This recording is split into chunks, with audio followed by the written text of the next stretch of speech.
So I think note that the programs offered by the colleges, you're not your enrollment is not going to be based on whether you paid the waivers or not. So that's all open to anyone, regardless of your fee waiver status. But I think in terms of the quality of the education that we provide, that's certainly part of our annual budget discussion. And the more that we spread resources thin, the more we risk reducing the quality of those programs. So we always have to balance the amount of course sections, and we offer access with the ability to adequately fund those courses, pay for quality teaching, pay for quality supports for students who need counseling help, who need help with their financial aid, who need tutors.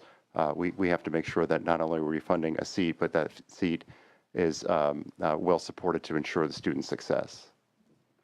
Thank you, Mr. Chair. Thank you, Senator. And if I can add, in terms of quality control and how 4 years can depend that they're getting quality students from the community colleges, we have a couple things. There's the accreditation process where, of course, the community colleges have to go through accreditation on a regular basis. And beyond that, I think we found, to date at least, that community college students who then transfer to four-year institutions do as well or better than the students who start at the four-year institutions. And if we see a change in that, then that will be a clear signal that something's going wrong. But yeah, I think that's well put, and I would note too, in addition to the quality standards provided through accreditation, et cetera, we do have a scorecard that assesses student completion based on where they start, were they ready for college, were they not. We have different metrics to assess that. We look at the demographics as well and break that down. So I think we're a very data-rich system relative to other states, and there's quite amount of bit of transparency and accountability built into our system. thank you, Senator Allen. Any more questions before I ask a couple? Well, I think I'm going to focus this more on the next panel, but if any of you have any, I mean, you sort of referred to this a little bit, Mr. Troy, but if you have any thoughts on this whole challenge that exists in terms of, fees being a relatively small portion of the student, burden, that if you end up cutting back on the, if you get rid of the fees altogether for every student, including those who don't necessarily quote unquote need them, need the waivers, does that end up impacting the student support services that provide the kind of financial aid support, the counseling, all those sorts of programs that end up making a difference in terms of people being able to actually make it into the four-year college system, which of course we're doing a really lousy job of doing even already. And if we cut back on funding, would that get even worse? Yeah, that's certainly a point I tried to make toward the end of my presentation, is that if we were to simply eliminate fees, then that does take dollars out of our system, and that can jeopardize access or the quality of the programs or the support for disadvantaged students. All those things could potentially be at some level of risk. So options for the legislature, if they wanted to go that route, would be to give us a larger share of the Proposition 98 guarantee than they currently do. That would help keep constant that level of support. I know that may or may not be, that may be easier said than done. Is that what you're suggesting? The other way to do it is go through the Cal Grant program and kind of address the cost of attendance through that way. That would not reduce any of our programmatic support. Thank you. Sure. Okay, just a couple more questions, then we'll move on to the next panel. First, in terms of the burden, and granted that fees are a small part of the actual burden, I would hold that they're a large part of the perceived burden. Yeah. That when students are thinking about college, if you're a junior in high school, no one in your family's gone to college, your family's making it barely right now, your living expenses are going to be there whether you go to college or not. There'll be some living expenses. I don't think students at that age are thinking a whole lot about textbook costs. They should, but they're probably not yet. But they see there's a cost to go to college.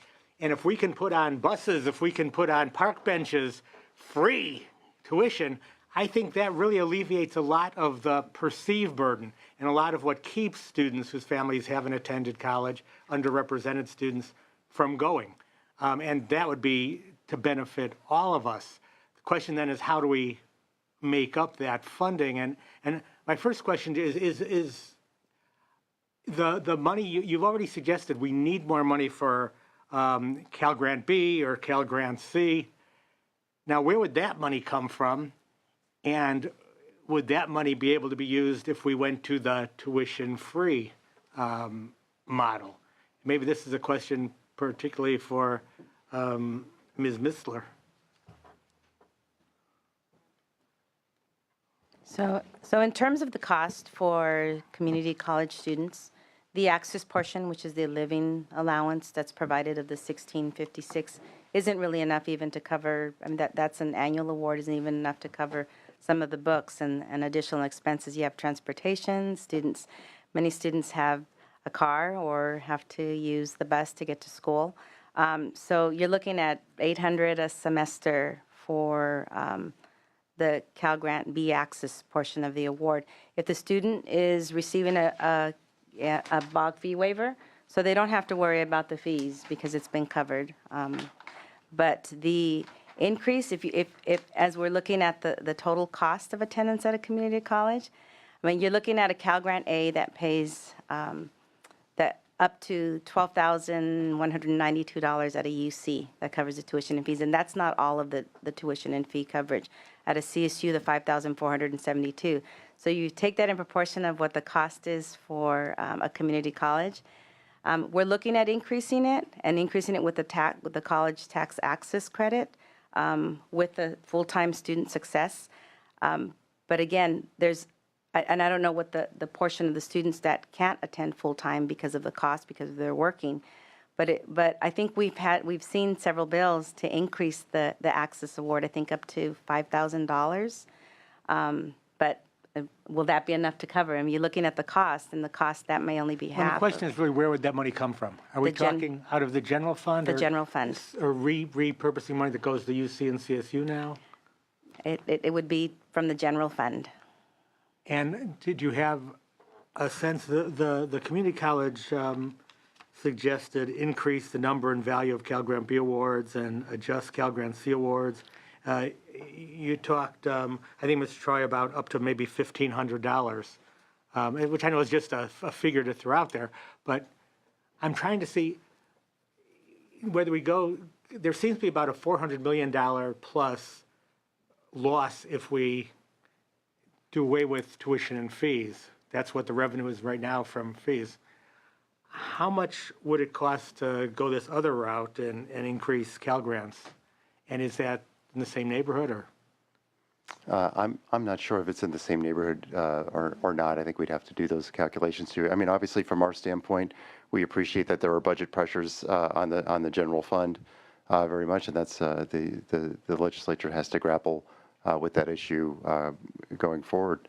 From my standpoint, we'd be happy to see Cal Grants pay for all students' cost of attendance across the board. We think that would be a great message for our state, but we understand that you have to balance those issues with other needs of the state as well. Yeah, I think most of us here who care about education agree that that'd be nice. The thing is to compare different options here, and I'm just trying to get at what the cost is of one option versus another. Right. I mean, just again doing the math at 400 million, figured that's 400 million times for the average full-time student is about $1,100 worth of fees. I think we could look at that as a starting point and see what do we have to get out of the Cal Grant system to make up for that. And we've said that the BOG waivers, do cover 60% of our students. But as we talk to, again, this high school junior who doesn't have any family college experience, and tell that, and we have, of course, college affordability now we're trying to market, but you tell that student, well, you can probably get a BOG waiver. I think the first question is, what's a BOG? And the second question is, what's a waiver? So I'm not sure that Bog sounds like a morass. So I think that we need to definitely do a better job of communicating the opportunity to students so that they're not frightened by the obstacle, of course. Mr. Golzewski, in your report on page 12 at the bottom, you raise what I think are really critical questions about the effect of not charging tuition on completion and time to degree, because really that's what we're interested in: access, we're interested in completion, and the questions are good. I mean, would students complete more quickly because they maybe wouldn't have to work as much? Or would, in fact, not charging tuition have them delay because they're not paying anything, so why not take longer? Are there ideas in other states in terms of how to stop the no tuition as a delay mechanism? I think the main way they do that is they put a limit on how long you can have tuition-free community college. So typically it is 2 years. So I think if you put a limit like that on it, it might address that particular issue. It's one way they've done it. Okay. Last question or remark is that I guess part of the America's Promise program that the president has proposed, and there are, I guess, 2 bills in Congress about this, would apparently the federal government would pay about 3/4 of the cost of this no tuition, this free 2 years, which would leave us with 1/4. So if our cost is $400 million, I would just assume we're talking about $100 million if, in fact, the feds picked up that share that's being proposed. Proposal to actuality can be a long way. But is that about what the Chancellor's Office or LAO think in terms of if, in fact, the federal program materializes? Well, if it were simply that 75% calculation, then that's about right. As I understand the Obama proposal, however, and Senator Allen asked a question to this point earlier, is that I think they're looking at more of an average cost, so as not to penalize states like California that already have low fees. So it's in all likelihood, if the Obama proposal were to be miraculously passed as proposed, I think California would probably do even better than what you suggest there. So we could probably retire all of our fees with that and have other support for our programs as well. Great. Any other questions? Senator Morlock. Thank you, Mr. Chair. You sort of raised one. Ms. Missler, you used the term general fund. I'm assuming that's non-Prop 98 funds? That's correct. Okay, and then how do we get more clarity? I mean, if we're talking education, why would it be general fund? Well, if we look at the way, so if you look at the Cal Grant A program that covers the tuition and system-wide tuition and fees at a UC or a CSU, and the Cal Grant B offers that same award but only covers the access portion of the award, you would have if it's coupled with the BOG fee waiver, you have the total coverage. So if the Cal Grant were to increase, it would look the same as the other Cal Grants, whereas the total general fund covers the tuition and fee costs at the 4-year institutions. So Cal Grants are general fund? That's correct. Wow. All right, thank you. Seeing no other questions, I'd like to thank and dismiss this panel. Thank you all. And now invite up our next panel, which is looking ahead at other options for California. First, we have Morley Winograd, who's the president of the Campaign for Free College Tuition, Helen Benjamin, the chancellor of the Contra Costa Community College District, and Debbie Cochran, research director from the Institute for College Access and Success, TICAS. Please come forward and we'll ask that you all testify between 5 and 10 minutes in the order which were called. And again, we'll save questions till the end. If somebody has a technical question, like on cleanup, a chart you're not clear on, feel free to ask that through the chair. Otherwise, let's hold questions till the end. Mr. Winograd. Thank you, Mr. Chairman, for this opportunity to address the committee. I want to make some initial comments on the concept of the California Promise. I'd be obviously happy to answer any questions you may have, but I also want to provide an answer to the question you just asked, the earlier panel. If the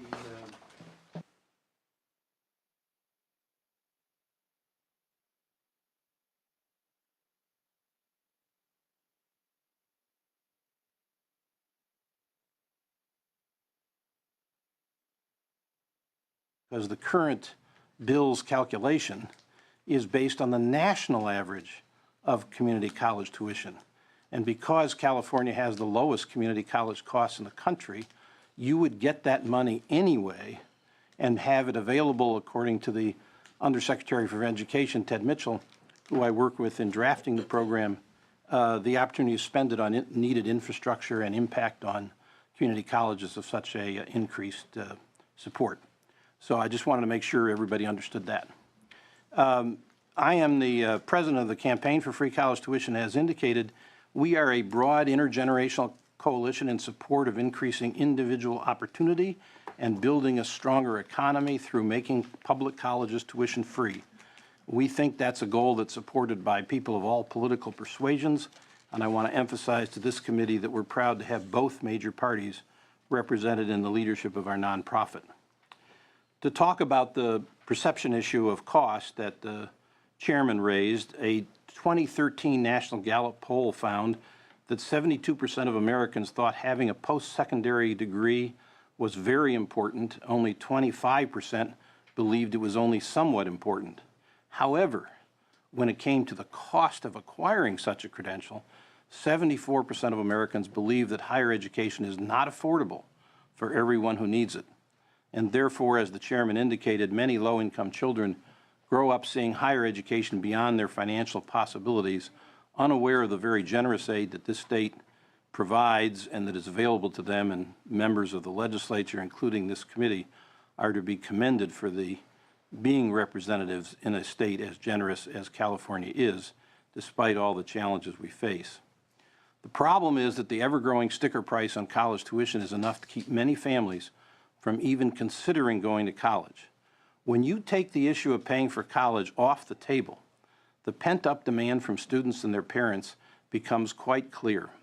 I will give you one example. When the Tennessee Governor, Bill Haslam, who is, by the way, a Republican, made his state's community and technical colleges tuition-free, there was a 24.7% increase in first-time freshman enrollment at community colleges.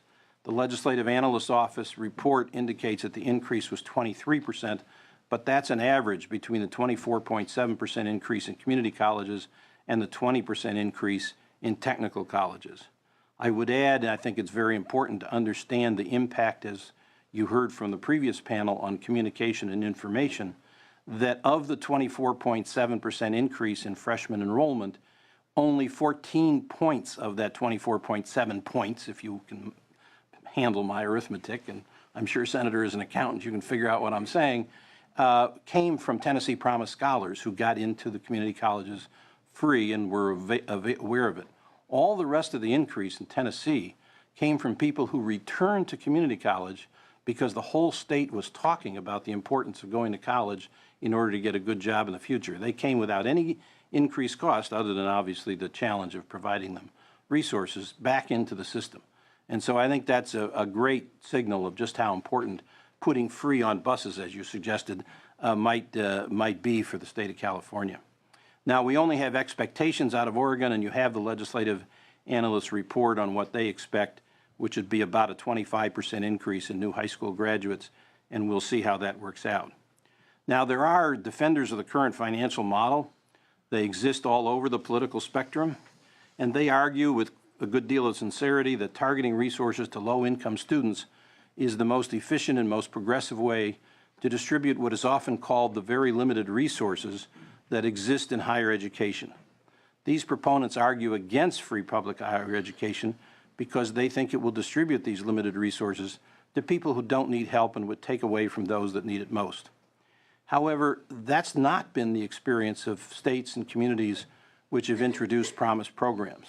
Instead, today's approach leaves many student families stuck in the middle with tuition that's unaffordable, without enough aid to pay for it, and leaving them no choice but to take on enormous amounts of student debt, which impacts their long-term productivity in our economy, or to work so many hours that they end up without completing their degree. In effect, our current system hides behind a smokescreen of capacity challenges and budgetary constraints.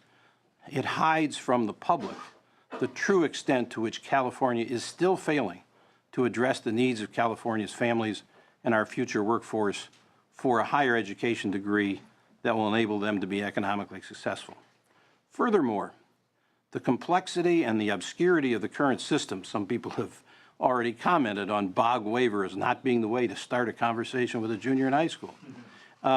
It is proven to fail even the low-income students it's supposed to help. Every community college president can tell you personal stories of students who, despite the president's best efforts, failed to learn about a BOG waiver they were entitled to until well into their college career, if then.